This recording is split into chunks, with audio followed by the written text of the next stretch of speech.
I'm Claudine Mitchell. 32 years old, I drove through the iron gates of the Blackwood estate carrying nothing but determination and a 12-year-old boy who deserved better than the shame I'd been carrying for years. The sprawling vineyard stretched endlessly on both sides of the cobblestone drive, rows of vines heavy with late summer grapes catching the golden California sun. This place had once been home. Now it felt like entering enemy territory. Before we jump back in, tell us where you're tuning in from, and if this story touches you, make sure you're subscribed, because tomorrow I've saved something extra special for you. My hands gripped the steering wheel of our beat-up Honda as memories crashed over me like waves. 13 years ago, I'd walked through these same gates as David Mitchell's daughter, part of the Blackwood legacy. Today, I was returning as hired help, invisible to the very people who shared my blood. "Mom, this place is huge," Jake whispered from the passenger seat, his eyes wide as we approached the main house. The 3-story mansion rose before us like something from a fairy tale, all stone and climbing ivy, with wraparound porches that had once echoed with my childhood laughter. "Yeah, buddy, it is." My voice caught slightly. I'd never told Jake the whole truth about this place, about why we'd never visited, about why his grandmother Eleanor had never sent so much as a birthday card. How do you explain to a child that his very existence was considered a family disgrace? We pulled around to the service entrance where I was supposed to report for my catering duties. The irony wasn't lost on me. The girl who once ran through these halls as David Mitchell's beloved daughter was now entering through the back door, reduced to serving appetizers to relatives who'd pretend not to recognize her. Margaret Johnson emerged from the kitchen before I could even knock. She was older now, her gray hair pulled back in the same neat bun she'd worn when I was young, but her smile was exactly as I remembered. She'd been the head housekeeper for 20 years, one of the few people who'd shown me kindness after my father's death. "Claudine," she said softly, pulling me into a warm embrace that threatened to break my carefully constructed composure. "Look at you. And this must be Jake." Jake hung back shyly, but Margaret's gentle manner soon had him smiling. As she showed us to the small staff quarters where we'd be staying, she spoke in low tones about the family. "Things have changed since you were last here," she said, glancing around to make sure we weren't overheard. "Your grandfather? He's been asking about you, more than the others know." My heart skipped. James Blackwood, the patriarch who'd built this empire from nothing, had been a distant figure in my childhood. After my father died and I'd been cast out, I'd assumed he'd forgotten I existed. "Has he?" I asked. Margaret nodded, her eyes serious. "He sees more than they think, that man. Always has." Before I could ask what she meant, voices echoed from the main house. The family was arriving for the reunion, and my duties were about to begin. I changed into the crisp white shirt and black pants that marked me as staff, catching my reflection in the small mirror. The woman looking back at me had my father's dark eyes and stubborn chin, but years of struggle had carved lines that spoke of early mornings and late nights, of choosing between groceries and rent, of fighting to give Jake everything I'd never had. "You ready for this?" I asked Jake as I braided my hair back. He nodded solemnly, too mature for his 12 years. "We've got this, Mom." My throat tightened. This kid had never known security, had never had the privilege of belonging somewhere. Yet his faith in me never wavered. Whatever happened this weekend, I'd make sure he knew his worth wasn't determined by the people who'd rejected us. As we walked toward the main house, a sleek black Mercedes pulled up to the front entrance. Eleanor Blackwood stepped out, her silver hair perfectly coiffed, her pearls catching the afternoon light. At 68, she still commanded attention, her spine straight, her gaze sharp as she surveyed her domain. She was followed by her daughter Victoria, a woman who'd never worked a day in her life, but somehow always looked exhausted by the effort of maintaining her status. Victoria's son Connor, now 16, unfolded himself from the back seat with the awkward grace of a teenager who'd grown too fast. "Make sure the staff knows the dinner service begins at 7 sharp. I won't have any delays." The staff. as if I weren't standing right there, as if she couldn't see the resemblance between me and the son she'd helped drive away 13 years ago. I straightened my shoulders and walked toward the kitchen, Jake close beside me. Whatever game they wanted to play, whatever role they needed me to fill to maintain their fiction, I could handle it. I'd survived worse than their deliberate blindness. Margaret caught my eye as I passed, giving me an almost imperceptible nod of encouragement. And in that moment, I realized something that would sustain me through the weekend ahead. I wasn't entirely alone here.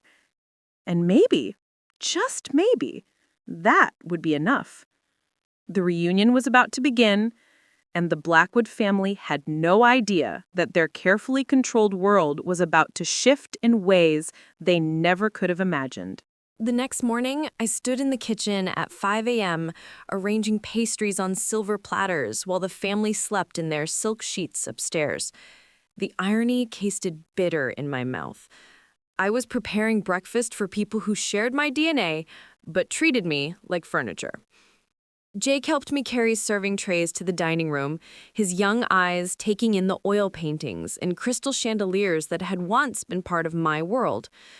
The long mahogany table could seat 20, and today it would host the Blackwood clan in all their entitled glory. "That's great-great-grandfather William," I whispered to Jake, nodding toward a stern portrait above the fireplace. "He started with one small vineyard in 1890. "Were we really part of this family, Mom?" Jake asked quietly. Before I could answer, voices echoed from the front hall. Victoria Blackwood Sterling swept in wearing a cream silk blouse that probably cost more than I made in a month. Her husband Richard followed, checking his phone with the distracted air of a man who measured worth in portfolio values. "The service better be impeccable this year," Victoria announced to no one in particular. "Mother's been planning this reunion for months." I kept my eyes down, arranging napkins with practiced invisibility. This was the woman who'd once been like an older sister to me, who'd taught me to braid friendship bracelets during childhood summers. Now she looked through me as if I were wallpaper. Marcus Blackwood arrived next with his wife Jennifer, their twin daughters trailing behind with the bored expressions of teenagers forced into family obligations. Marcus had always been arrogant, but years of disappointment had sharpened that edge into something uglier. His clothing was expensive but slightly wrinkled, his handshake too firm, his laugh too loud. "I've been reviewing the quarterly reports," he announced, settling into his chair like he owned the place, which in his mind he probably did. "The Napa expansion is bleeding money. We need new leadership." Eleanor entered last, her presence commanding immediate attention. She surveyed the breakfast spread with a critical eye of a general inspecting troops. "Adequate," she pronounced, though I caught the slight nod of approval she gave Margaret. As I poured coffee and refilled juice glasses, I became a ghost moving through their conversations. They discussed inheritance expectations with the casual entitlement of people who'd never earned anything themselves. Victoria mentioned the trust fund she'd been promised, while Marcus outlined his vision for expanding the business. Of course, we'll need to be strategic about the succession. Proper breeding and education matter. The Blackwood name must be protected. Proper breeding. The words hit like a slap. I thought of Jake, brilliant and kind, dismissed as improper because his parents hadn't been married. I thought of my father, cast out for choosing art over obligation. Connor Sterling, Victoria's 16-year-old son, had been quiet during the adults' discussion. As I refilled his orange juice, he looked up at me with curious eyes. "Thank you," he said simply. The politeness in his voice stopped me cold. When was the last time anyone in this family had said thank you to me? "You're very welcome," I replied, meaning it. Victoria's sharp voice cut through the moment. "Connor, don't distract the help. They have work to do." He'd flashed through me, but I maintained my composure. Jake, however, had frozen beside me, his young face processing the casual cruelty in his aunt's words. The conversation turned to business matters I knew better than any of them, having worked in hospitality and event planning for years. Marcus was explaining his strategy for wine distribution, getting basic facts wrong that made me want to interrupt and correct him. The problem with the industry, he pontificated, is that there's too much focus on artisanal approaches. We need efficiency, automation, mass market appeal. Everything my grandfather had built this business against. James Blackwood had always believed that wine was art, that each bottle carried the story of the soil and the season. Marcus wanted to turn that legacy into a factory. Victoria nodded along, adding her own shallow insights about marketing to the right demographic. Neither of them understood that their grandfather's success had come from understanding that good wine, like good character, couldn't be manufactured through shortcuts. As I moved around the table, refilling cups and clearing plates, I caught glimpses of the man himself. James Blackwood sat at the head of the table, his 89-year-old frame still imposing despite his age. His eyes, sharp behind wire-rimmed glasses, missed nothing. When I reached his place setting, our eyes met for just a moment. Something passed between us, a flicker of recognition that made my breath catch. Did he know who I was? After all these years, could he see David Mitchell's daughter in my face? But the moment passed, and the breakfast service continued. I remained invisible, a shadow serving the people who should have been my family, listening to them plan their futures with my inheritance. Jake stayed close to me throughout the morning, helping where he could, his presence a reminder of what truly mattered. As we cleared the dining room, Connor approached us. "Hey," he said to Jake, his voice friendly. "Want to see the old stables? They're pretty cool." Jake looked to me for permission, and I nodded. Maybe one person in this family had inherited some decency. But as they walked away together, I heard Victoria's sharp intake of breath. Connor shouldn't be associating with the staff's children.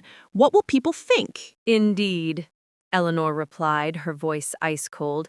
We must maintain proper boundaries.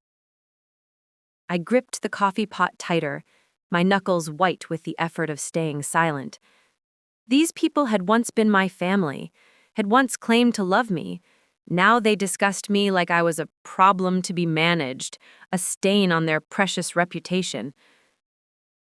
The mornings stretched on, each interaction a fresh reminder of my place in their world. I was invisible, insignificant, disposable. Everything they thought I was, and nothing I actually was. But I could feel eyes on me throughout the day. James Blackwood's thoughtful gaze followed me as I worked, and I wondered what he was thinking. Margaret had said he'd been asking about me. What did that mean? As the family dispersed for afternoon activities, I allowed myself one moment of hope. Maybe this weekend would be different. Maybe someone would finally see me for who I truly was. I had no idea how right I was about to be. That evening, the formal dinner threatened to break me in ways I hadn't expected. The dining room glowed with candlelight, crystal gleaming on white linen as I served course after course to people who'd once sung me lullabies. I'd managed to keep my composure through breakfast, through lunch, through the endless afternoon of pretending I didn't exist.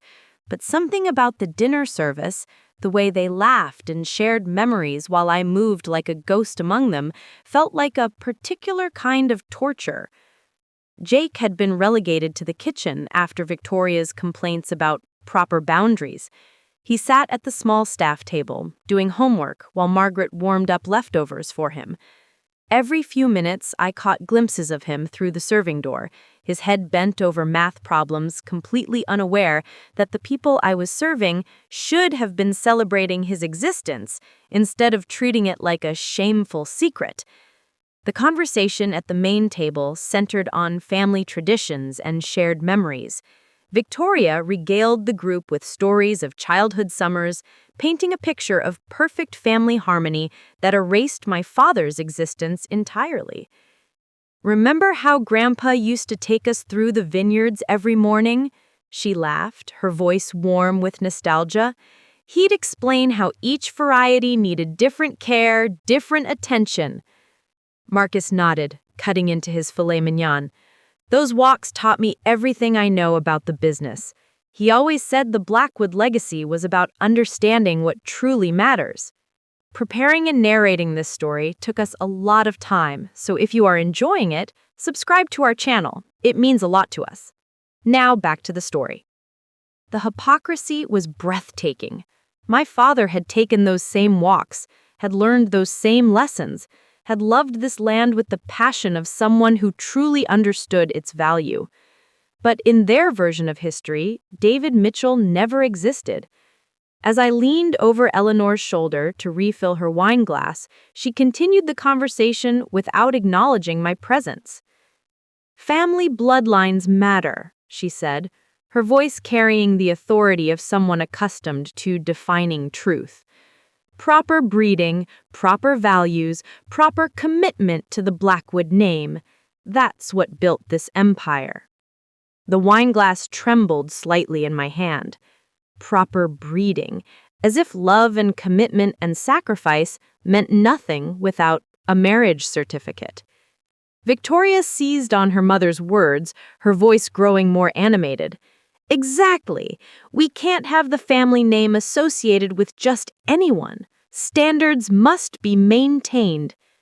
She gestured toward me as she spoke, as if I were an example of what standards should protect against. The gesture was casual, dismissive, designed to put me in my place. Some people simply don't understand what it means to be part of something bigger than themselves. They make choices that show a fundamental lack of character, lack of judgment. Unmarried mothers, for instance, people who bring children into the world without proper foundations. The words hit like physical blows. Around the table, heads nodded in agreement. Richard Sterling murmured something about family values. Marcus added his own commentary about responsibility and consequences. I stood frozen, the wine bottle heavy in my hand, watching these people casually destroy everything I'd fought to build. They were talking about Jake, about me, about the choice I'd made to give my son life and love even when the world told me I wasn't worthy of either. "It's tragic, really," Victoria continued, warming to her theme. "These people never learn. They think they can coast on sympathy, on other people's charity. They have no concept of real work, real sacrifice." No concept of real work. I thought of the double shifts I'd pulled to pay for Jake's school supplies. I thought of the nights I'd gone hungry so he could have dinner. I thought of the dreams I'd given up, the exhaustion I'd pushed through, the pride I'd swallowed to keep us afloat. Eleanor nodded approvingly at her daughter's words. "Quite right. The help needs to understand their place.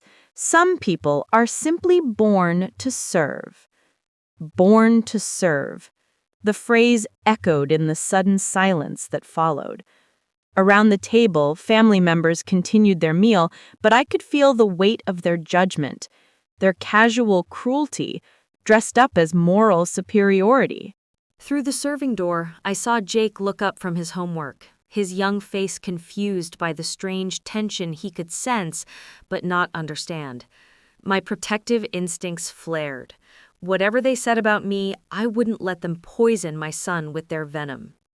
I set the wine bottle down carefully, my hands steady despite the storm raging inside me. With practiced grace, I stepped back from the table, smoothing my apron and maintaining the invisible facade they demanded. "Excuse me," I said quietly, my voice barely above a whisper. No one acknowledged my departure. I slipped out of the dining room and made it to the kitchen before my composure finally cracked. Margaret found me in the pantry, shoulders shaking with silent tears I'd been holding back for hours. "Oh, honey," she said softly, pulling me into a hug that reminded me what maternal comfort felt like. "I heard what they said. I'm so sorry." "How do they live with themselves?" I whispered, my voice broken. "How do they look in the mirror knowing they treat people like this?" Margaret's face was grim. "They've convinced themselves it's justified, that wealth makes them superior, that poverty is a moral failing." I pulled out my phone with trembling fingers and called the one person who'd never let me doubt my worth. "Amanda," I said when she answered, my voice thick with tears. Claudine, what's wrong? Amanda Thompson's voice was immediately alert, the way it had been through every crisis we'd weathered together. I told her about the dinner, about Victoria's words, about the casual cruelty that had finally pushed me past my breaking point. Those people are poison, Amanda said fiercely. They've been poisoning themselves with their own superiority complex for so long they can't even see how ugly they've become. Maybe they're right, I said, the words tasting bitter. Maybe I am just the help. Maybe this is all I'll ever be. Stop that right now, Amanda's voice cut through my despair like a blade. You are brilliant, you are strong, you have raised an incredible son against impossible odds. You are worth 10 of those people, and deep down, they know it. That's why they're so threatened by you. I closed my eyes, letting her words wash over me like a balm. Their opinion of you says nothing about who you are and everything about who they are. Don't let their smallness make you forget your size. As we talked, Margaret approached with Jake, who'd grown worried when he'd noticed my absence. Mom, are you okay? His voice was small, uncertain. I kneeled down to his level, looking into eyes that held all the love and hope I'd ever needed. I'm okay, baby, just tired. He nodded solemnly, but I could see the questions in his expression. Questions about why people treated us differently, why his mother worked so hard for so little recognition, why the world seemed designed to make us feel small. After I hung up with Amanda, Margaret pulled me aside. There's something you should know, she said quietly, glancing around to make sure we weren't overheard. Your grandfather, he's been asking about you, more than asking. He's been watching, Claudine, paying attention to things the others don't see. What do you mean? He notices how hard you work, how kind you are to the staff, how well you've raised Jake despite everything. He sees the person you really are. Her eyes were serious, holding a weight I didn't understand. Things might not be as hopeless as they seem. Before I could ask what she meant, the dinner bell chimed, signaling the need for dessert service. I wiped my eyes, straightened my uniform, and prepared to return to the dining room to serve people who'd never deserved my service in the first place. But now I served them with a different energy, a different purpose. I served them as someone who finally understood her own worth, regardless of their recognition. And for the first time since I'd arrived at the estate, that felt like enough. The second morning brought unexpected grace in the form of Connor Sterling. I found him in the kitchen at dawn, quietly making himself coffee while Jake ate cereal at the staff table. You're up early, I said, surprised to find Victoria's son mixing so naturally with the help. Connor shrugged, his 16-year-old frame already tall and lanky like his father. Couldn't sleep, too much family drama. He glanced at Jake. Your son seems pretty cool. Mind if I show him around the estate? Something in his tone told me this wasn't casual politeness. Connor had his mother's sharp eyes, but none of her cruelty. When Jake looked up hopefully, I nodded. Stay close to the house, I said, and watched them head out together. Margaret appeared beside me, flour dusting her apron. That boy's different from the rest of them, asks questions they don't want to hear. As I prepared the morning service, Connor's words echoed in my mind. Family drama. Even the younger generation could see the toxicity poisoning this house. An hour later, I was dusting the library when I discovered something that stopped me cold. Tucked between leather-bound volumes was a photo album I recognized from my childhood. My hands trembled as I opened it, revealing pictures of my father as a young man. David Mitchell at 25, paint-stained and laughing as he worked on a canvas in the estate's old art studio. David and James Blackwood walking through the vineyards, deep in conversation. David holding his newborn daughter, me, his face radiant with pride. He kept these, I whispered, tracing my father's face with my finger. He kept everything. I spun around to find James Blackwood standing in the doorway, his aged frame supported by a walking cane. At 89, he moved slowly, but his eyes remained sharp, intelligent. "Grandpa," I said automatically, then caught myself.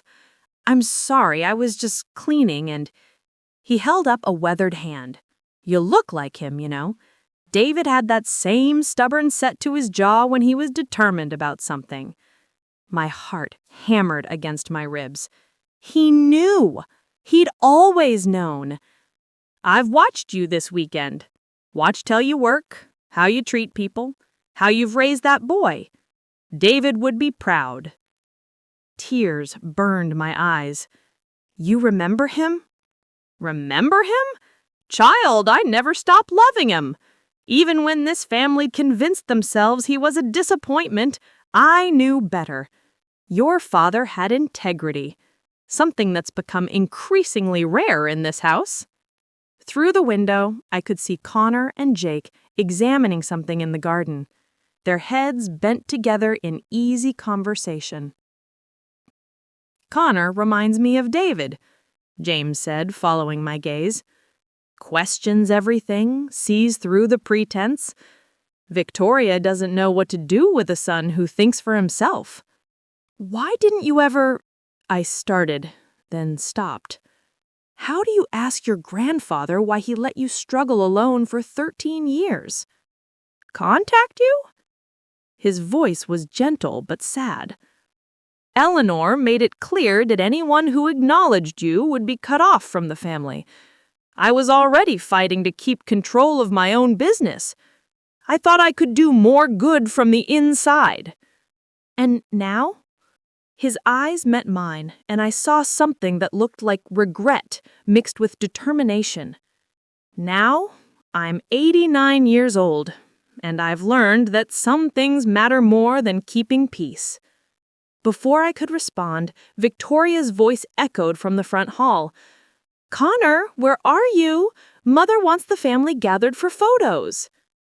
James squeezed my hand briefly. "Some conversations are worth waiting for," he said quietly. "Others can't wait much longer." I helped him to his feet, and we walked toward the main hall together. As we reached the doorway, Victoria spotted her son coming in from the garden with Jake. "Connor Sterling, what are you doing? I told you to stay with the family, not wander off with the staff's children."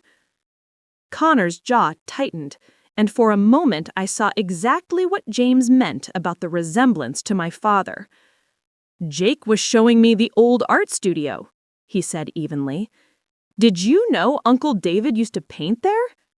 The silence that followed was deafening. Eleanor materialized beside Victoria, her face pale. "We don't discuss David," she said coldly. "Why not?" Connor's voice carried genuine curiosity mixed with teenage rebellion.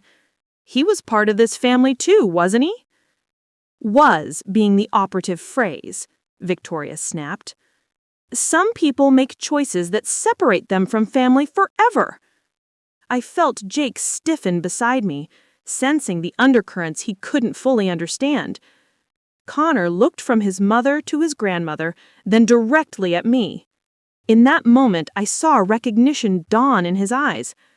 "You're his daughter," he said quietly. "You're David Mitchell's daughter." The words hung in the air like an accusation. Eleanor's face went rigid. Victoria gasped. And Marcus, who'd just entered the room, stopped dead in his tracks. "Connor, that's enough," Victoria hissed. But James Blackwood stepped forward, his cane tapping against the marble floor. "No," he said, his voice carrying the authority of someone accustomed to being obeyed. The old man's eyes swept the room, taking in his family's shocked faces before settling on mine with something that looked like approval. "This is Claudine Mitchell, David's daughter, my granddaughter, and it's time this family remembered what that means." The afternoon sun slanted through the windows as the family gathered on the terrace for what would be James Blackwood's final hour. None of us knew it then, but the weight of confrontation, of finally speaking truths that had been buried for 13 years, was too much for his aging heart. He'd insisted on the family meeting after Connor's revelation in the library. Eleanor tried to control the narrative, suggesting they discuss the matter privately, but James had been firm. If they were going to acknowledge Claudine's existence, it would be done properly, in front of everyone. I stood at the edge of the terrace with Jake beside me, unsure whether I belonged in this family circle or should retreat to the kitchen where I had been safe in my invisibility. Margaret had encouraged me to stay, whispering that this moment had been building for years. 13 years, James said, his voice carrying across the stone terrace. 13 years this family has pretended that David Mitchell never existed, that his daughter wasn't blood of our blood. Eleanor sat rigid in her chair, her hands folded tightly in her lap. Father, this isn't the time or place for— When is the time, Eleanor? His voice was sharp despite his age. When I'm dead? When another generation grows up believing that love and loyalty matter less than appearances? Victoria shifted uncomfortably, her earlier confidence evaporating under her grandfather's steady gaze. Marcus cleared his throat, clearly wanting to change the subject to something more profitable. Grandpa, family business should stay private, Marcus said. We can discuss inheritance matters later, in the proper legal setting. Inheritance? James's laugh was bitter. You think this is about money? I watched the family's faces, seeing the calculation behind their discomfort. Of course they thought it was about money. Everything was about money to them. Connor sat apart from his mother, his expression thoughtful as he processed the family dynamics unfolding before him. Jake stayed close to me, his young face serious as he witnessed tensions he couldn't fully understand. This is about character, James continued, his voice growing stronger with passion. About the values that built this empire. Your great-grandfather William didn't create this legacy so his descendants could spend their lives judging each other's worth by bank balances and marriage certificates. He turned to look directly at me, and I saw something in his eyes that I'd been searching for my entire life. Unconditional acceptance. Claudine, he said, his voice gentle. Come here. My legs felt unsteady as I walked across the terrace, aware of every eye watching my approach. When I reached his chair, he took my hand in his weathered fingers. I should have done this years ago, he said quietly. Should have fought harder to keep you in this family where you belong. Grandpa, I whispered, the word feeling strange and wonderful on my tongue. Eleanor stood abruptly. Father, this is highly inappropriate. The staff shouldn't be involved in family matters. The staff? James's voice thundered with an anger that made everyone step back. This is my granddaughter, Eleanor, David's child. She's not staff, she's family. And the fact that you've spent 13 years treating her otherwise is a shame this family will have to live with long after I'm gone. The outburst seemed to drain him, and I noticed how pale he'd become, how his breathing had grown labored. Maybe you should rest, I said softly, concerned by the tremor in his hand. No, he said firmly, this needs to be said, all of it. He struggled to his feet, refusing Marcus's offered assistance, and faced his family with the dignity of a man who'd spent his life building something meaningful. I've watched this family become something I don't recognize, greedy, cold, obsessed with status instead of substance. You've forgotten that character matters more than bloodlines, that integrity matters more than inheritance. Victoria's face was flushed with anger. How dare you lecture us about family values while defending someone who brought scandal to our name? Scandal? James's voice was incredulous. A young woman raising her child with love and dignity, working multiple jobs to provide for him? That's not scandal, Victoria. That's heroism. The words hit me like a physical blow, but this time it was validation instead of cruelty. For 13 years I'd been told I was shameful, that Jake's existence was something to hide. To hear someone call my choices heroic was almost more than I could bear. You don't know what you're talking about, Eleanor said, her voice icy. You've been isolated from the real world for too long. There are standards, expectations. Whose standards? Whose expectations? Because I built this empire on the belief that a person's worth comes from their actions, not their circumstances. The argument was taking its toll on him. I could see the strain in his face, the way his breath came in shorter gasps. Please, I said, placing a gentle hand on his arm, you don't have to fight this battle for me. He looked at me with eyes that held 40 years of regret and infinite love. Yes, I do. It's the only fight that matters anymore. Those were the last words James Blackwood spoke to his family. As the sun began to set over the vineyard he'd built with his own hands, he collapsed onto the terrace stones, his great heart finally giving out under the weight of a confrontation decades in the making. The chaos that followed would be burned into my memory forever.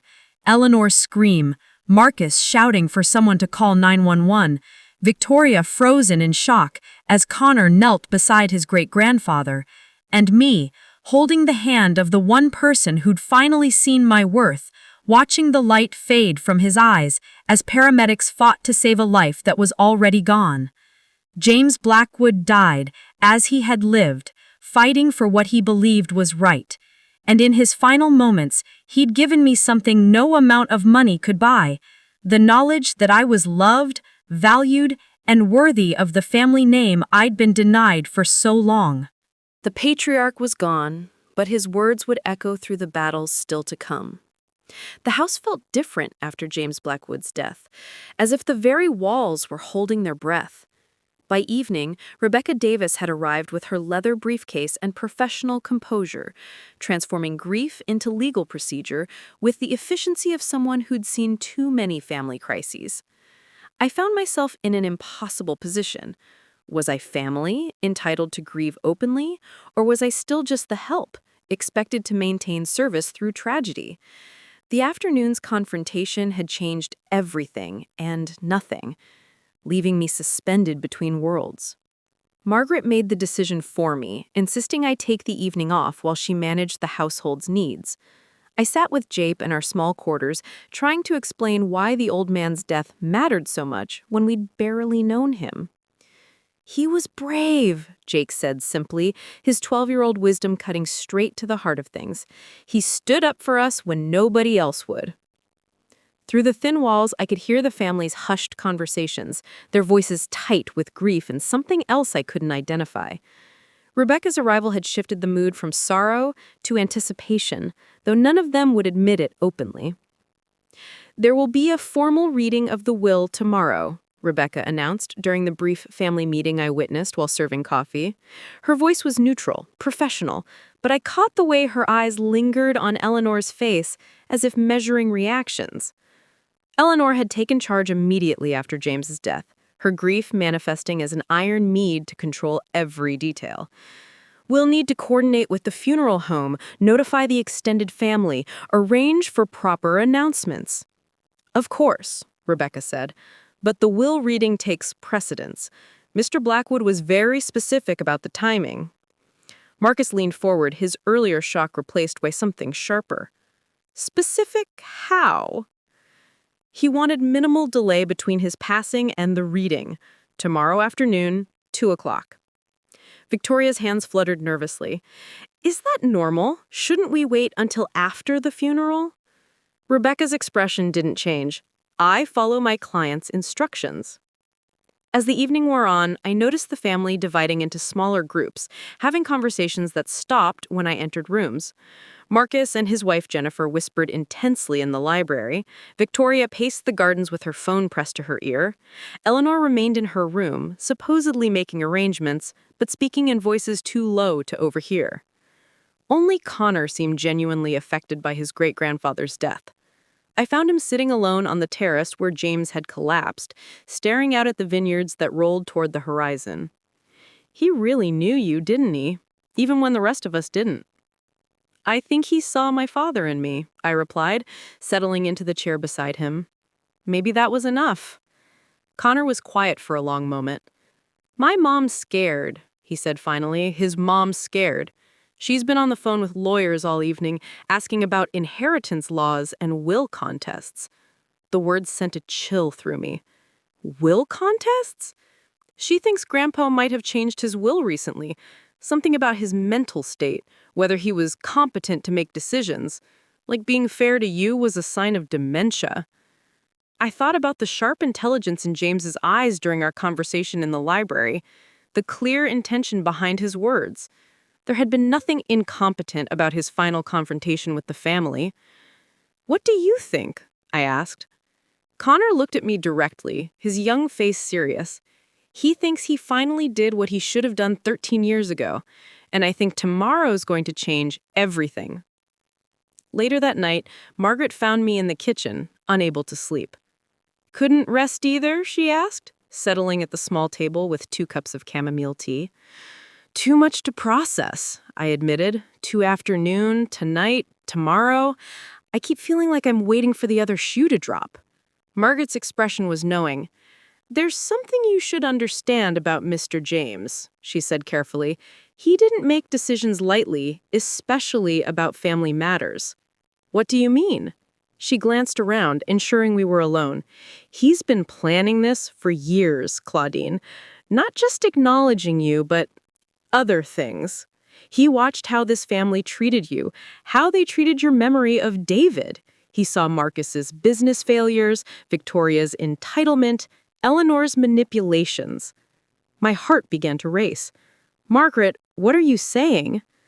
"I'm saying that man spent 89 years building a legacy, and he wasn't about to let it be destroyed by people who didn't understand its value." Her eyes were serious, holding secrets she couldn't quite share. "Tomorrow's will reading, it won't be what anyone expects." Before I could ask more questions, footsteps echoed in the hallway. Margaret quickly changed the subject to breakfast preparations, but her words echoed in my mind as I finally returned to my room.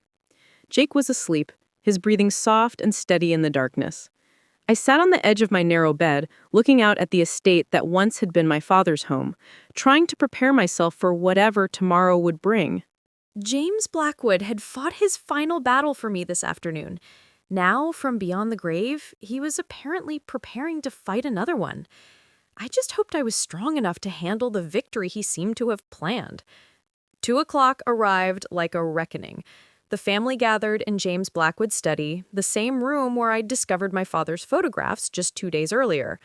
Leather-bound books lined the walls, their spines bearing witness to decades of family decisions that had shaped all our lives. I stood near the doorway, uncertain of my place in this formal proceeding. Eleanor sat behind the massive oak desk as if claiming her rightful throne, while Victoria and Marcus flanked her like lieutenants preparing for battle. Connor had positioned himself apart from his mother, his teenage rebellion extending to matters of inheritance. Rebecca Davis arranged her papers with methodical precision, her professional demeanor revealing nothing about the documents that would reshape our family forever. She wore a navy suit that spoke of competence and authority, her dark hair pulled back in a style that suggested she'd navigated plenty of family storms before ours. "Before we begin," Rebecca said, her voice cutting through the tension, "I want to clarify that this will was executed 18 months ago, with a codicil added 6 months later. Mr. Blackwood was of sound mind throughout the process, and I have documentation to support his mental competency." The preemptive strike was deliberate. I caught the quick glance between Eleanor and Marcus, their earlier whispered plans about mental competency challenges suddenly seeming less viable. "The will begins with specific personal bequests," Rebecca continued, opening the document. "To my great-grandson Connor Sterling, I leave my collection of first edition books and the vintage Mustang in the garage, with the hope that you'll continue asking the difficult questions that make families stronger." Connor's eyes widened, but he remained silent. The gift felt intentional, a reward for yesterday's courage in acknowledging my existence. "To the household staff, particularly Margaret Johnson, I leave pension funds and lifetime employment security. Your loyalty has been the foundation of this family's daily life." Margaret, who'd been invited to attend the reading, wiped away tears. 20 years of service had earned her recognition that most employers never provided. Rebecca continued with smaller bequests to distant relatives and charitable organizations, each gift carefully chosen to reflect James Blackwood's values. But the family's attention focused on what wasn't being mentioned: the vineyard, the house, the business empire that represented $50 million in assets. "To my daughter Eleanor," Rebecca read, her voice steady, "I leave the sum of $2 million and the cottage on the eastern edge of the property, with the condition that she use this inheritance to find peace with the choices that have separated her from love." Eleanor's face went white. $2 million was substantial, but it wasn't control. It wasn't the empire she'd spent 40 years positioning herself to inherit. "To my grandson Marcus, I leave $1 million and my personal collection of vintage wines, with the hope that he'll learn to appreciate quality over quantity in all aspects of life." Marcus's chair creaked as he leaned forward. "That's it?" His voice was tight with disbelief. "What about the business, the vineyard operations?" Rebecca didn't respond, simply continued reading.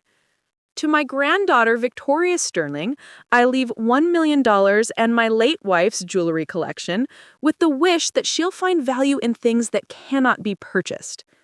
Victoria's mouth opened and closed like a fish gasping for air. The systematic reduction of expectations was clearly intentional, each bequest designed to deliver a message about character and values. "Dad wouldn't do this," Victoria whispered. "He wouldn't cut us out of the real inheritance." But Rebecca's expression suggested otherwise. The methodical way she'd been reading, the careful documentation of competency, the specific conditions attached to each gift, this was building towards something none of them had anticipated. "The remaining assets," Rebecca said, her voice growing stronger, "including the Blackwood vineyard operations, the main estate, and all associated business interests, valued at approximately $46 million. The room held its breath. Eleanor gripped the arms of her chair. Marcus leaned forward as if he could pull the words from Rebecca's mouth. Victoria sat frozen, waiting for vindication that would restore her sense of entitlement. "Are left, in their entirety, to my granddaughter Claudine Mitchell, daughter of my beloved son David, with the recognition that she alone has demonstrated the character, integrity, and genuine love of family that this legacy was built to honor."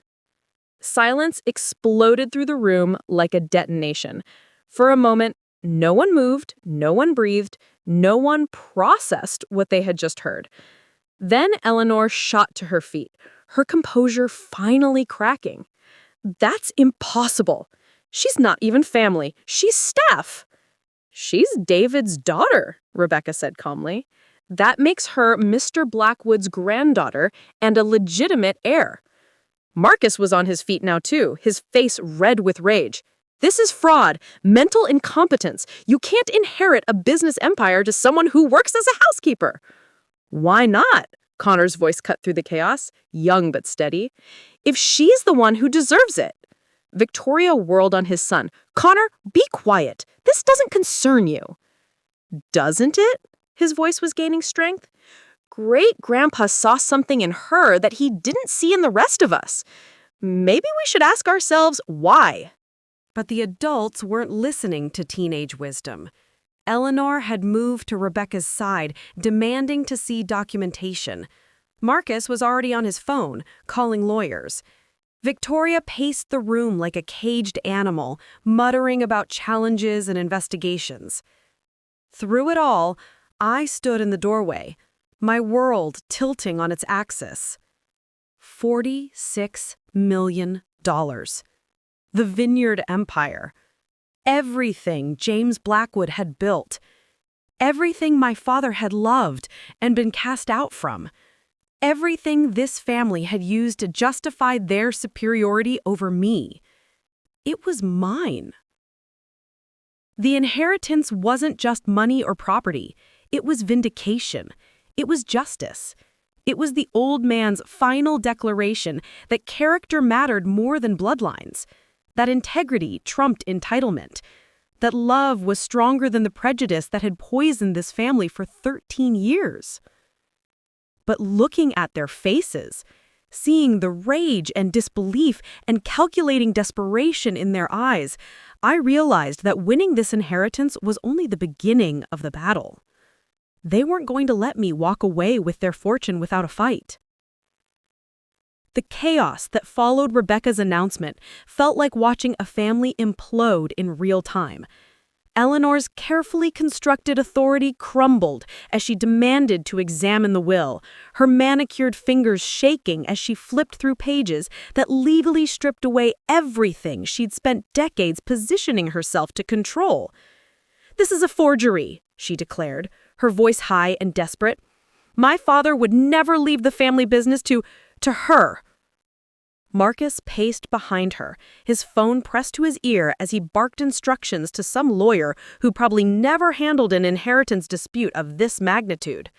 "I don't care what it costs. Find grounds to contest. Mental incompetence, undue influence, anything." Victoria had collapsed into a chair, staring at me with naked hatred. "You planned this. You manipulated him.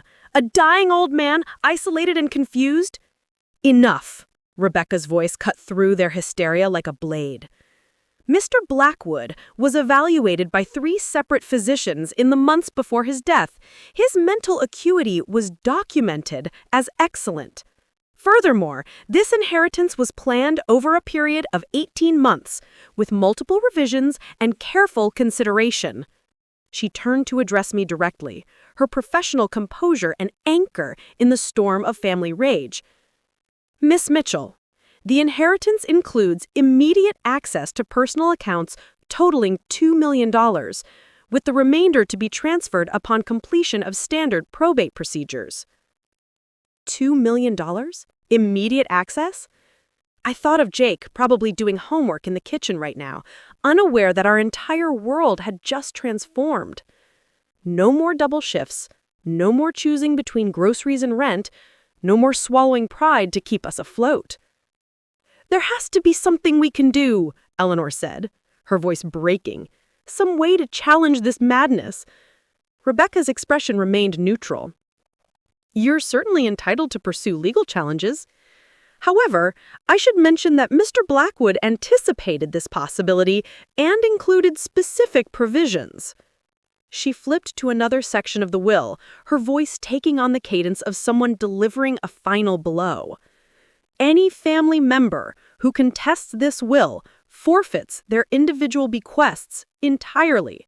Furthermore, Mr. Blackwood documented his reasoning extensively, including his observations about family dynamics and character assessments that would become part of any legal proceeding." Marcus's face went pale. "What kind of character assessments?" "The kind that detail 13 years of treating a family member as hired help, of rejecting a child because he was born outside marriage, of prioritizing status over substance in every family decision." He was watching, I realized, my voice barely above a whisper. He was paying attention. "He was," Rebecca confirmed, looking at me with something that might have been approval. "He hired investigators to track your life, your struggles, your accomplishments. He knew about every job you worked, every sacrifice you made for Jake, every time you maintained your dignity despite this family's treatment." The revelation stunned everyone into silence.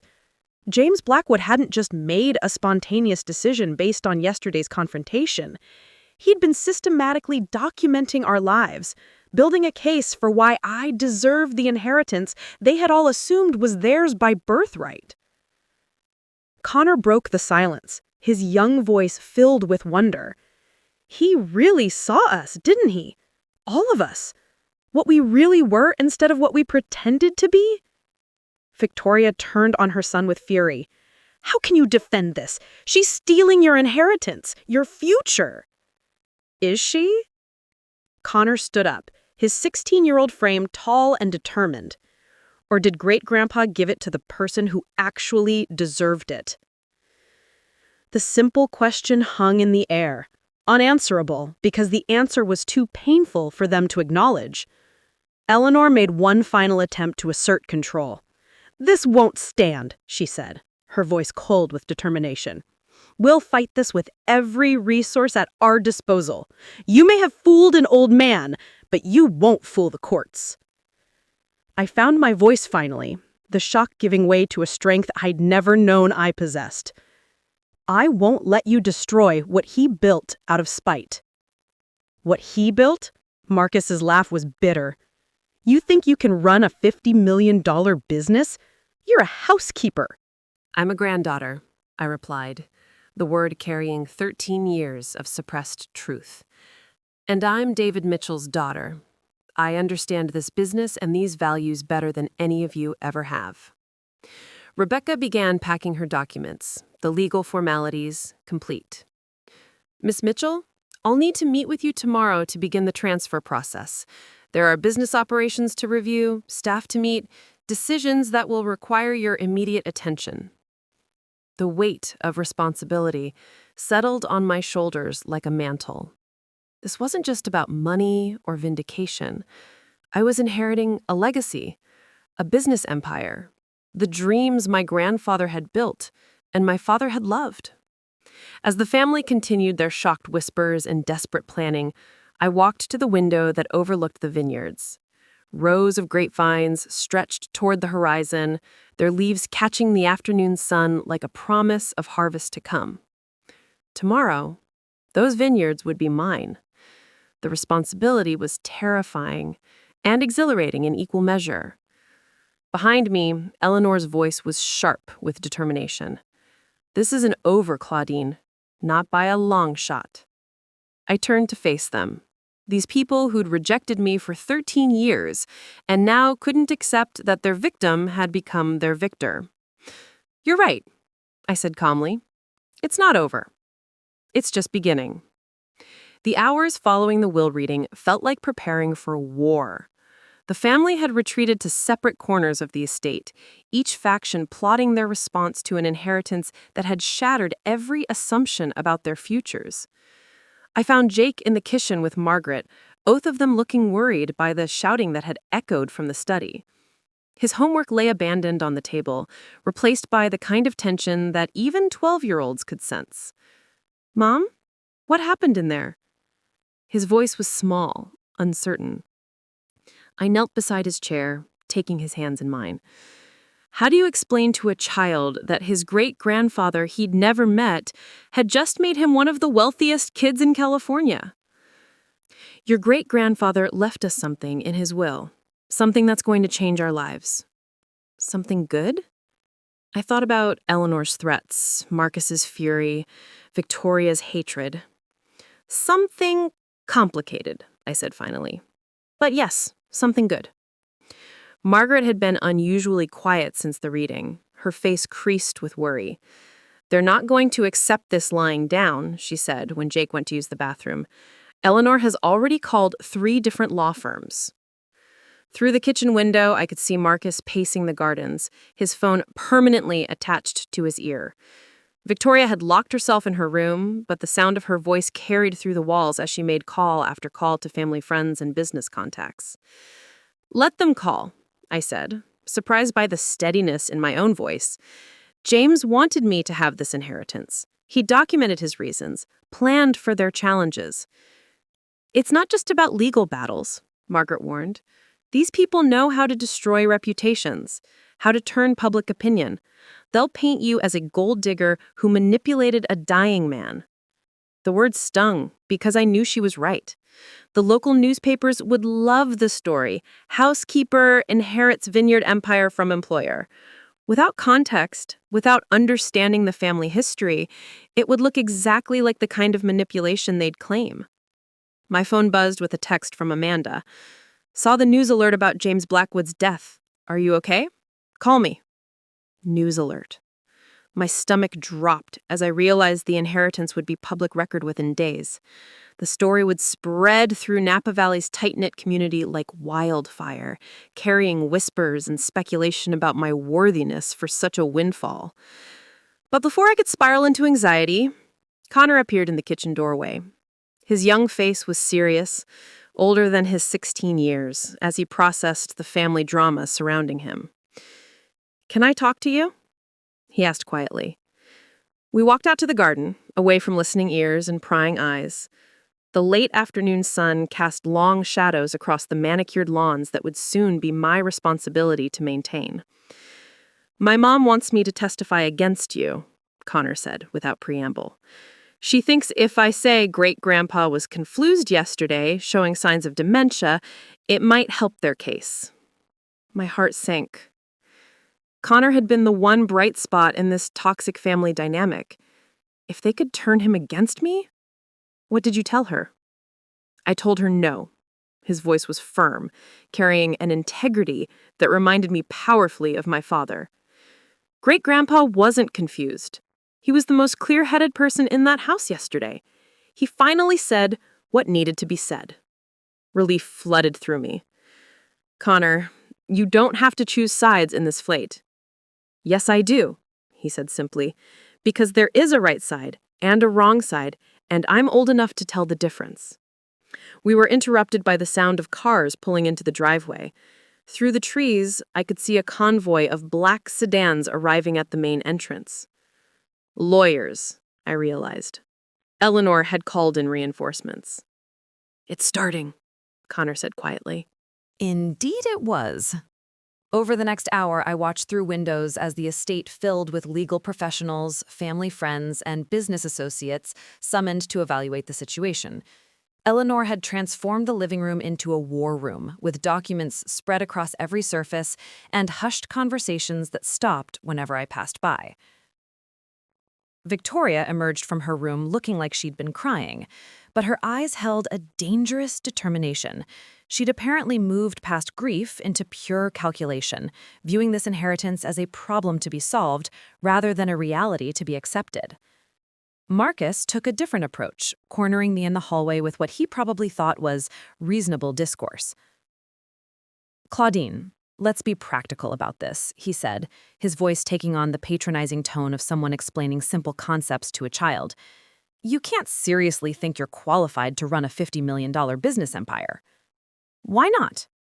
The question seemed to surprise him. "Because you're not trained for this. You don't have an MBA, you don't understand corporate structures, market analysis, strategic planning." "Did James have an MBA when he started this business?" Marcus's jaw tightened. "That was different. He built it from nothing. You'd be inheriting a complex operation that requires sophisticated management." "Then I'll learn," I said simply, "the same way he did." "You'll run it into the ground within a year," he predicted. "The responsible thing would be to accept a reasonable settlement and let someone qualified take over operations." Someone qualified meaning him, of course. Someone who'd already run one division into debt through bad investments and poor judgment. "I appreciate your concern," I said, my voice carefully polite. "But I think I'll follow James's wishes instead of your recommendations." As he walked away, frustration evident in every step, I realized something important. They were afraid. Not just of losing money, but of being proven wrong about everything they'd believed about worth and merit and family value. My phone rang, Amanda's name lighting up the screen. I stepped outside to answer, needing to hear a friendly voice in the gathering storm. "Claudine, what the hell is happening up there? The news is saying you inherited $50 million? It's complicated, though that felt like the understatement of the century. Are you okay? Are you safe?" The question made me pause. Was I safe? Looking back at the house filled with lawyers and family members who viewed me as an obstacle to their rightful inheritance, I honestly wasn't sure. "I will be," I said finally. "But Amanda, I might need you here. This is going to get ugly." "I'm already packing," she said without hesitation. "I'll be there by morning." As I hung up the phone, I saw Rebecca Davis's car pulling out of the driveway. Tomorrow, she'd begin the process of transferring an empire into my hands. Tonight, I just had to survive the family that was determined to take it away. The battle lines were drawn, and the war for the Blackwood legacy was about to begin.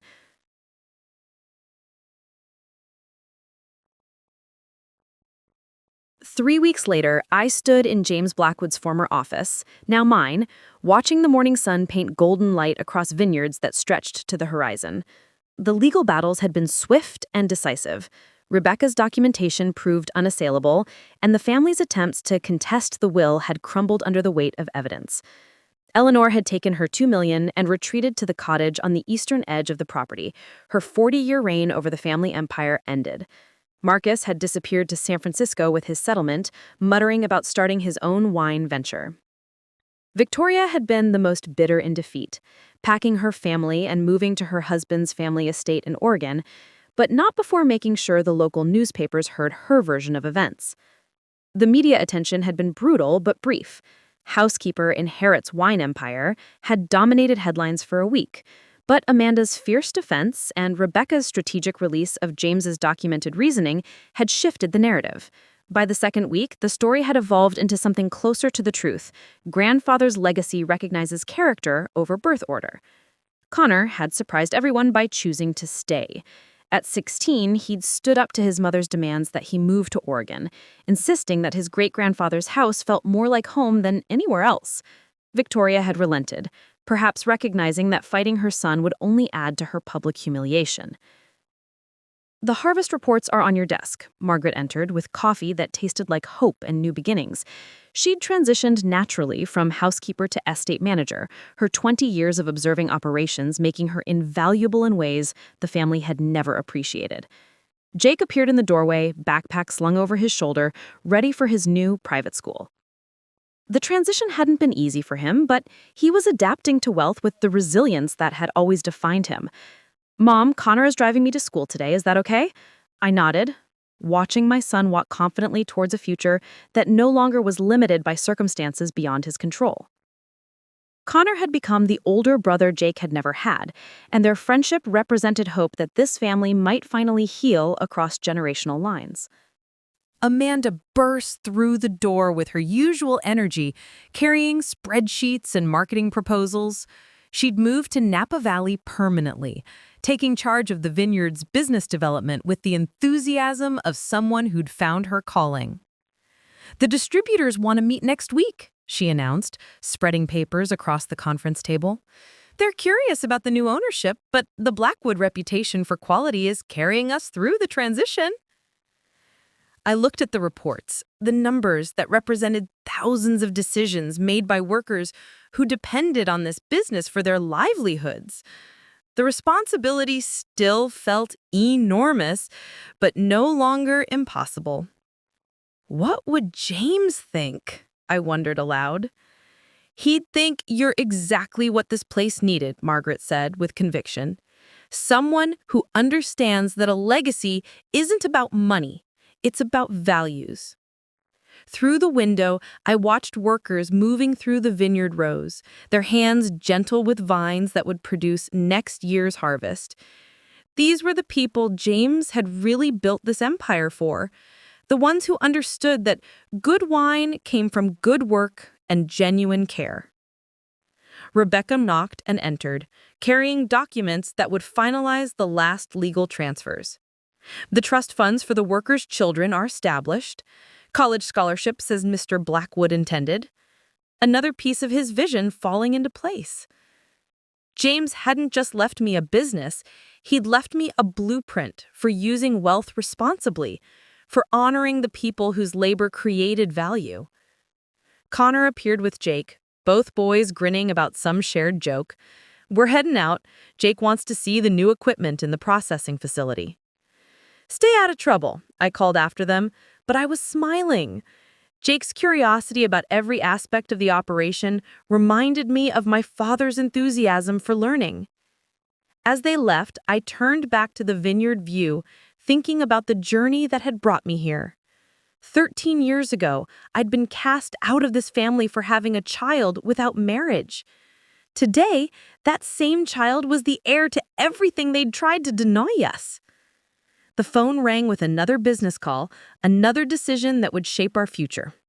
I answered with confidence that would have surprised the woman who had arrived here 3 weeks ago as hired help. Blackwood Vineyards, this is Claudine Mitchell? The name carried weight now, respect that had been earned rather than inherited. James Blackwood had been right about character mattering more than bloodlines. He'd seen something in me that I'd barely begun to see in myself. Outside, the vines reached toward the sun, heavy with promise of harvest to come. This was my legacy now, mine and Jake's and Connor's. A legacy built on the revolutionary idea that love and integrity matter more than status and appearance. I had work to do. Up next, you've got 2 more standout stories right on your screen. If this one hit the mark, you won't want to pass these up. Just click and check them out. And don't forget to subscribe and turn on the notification bell so you don't miss any upload from us.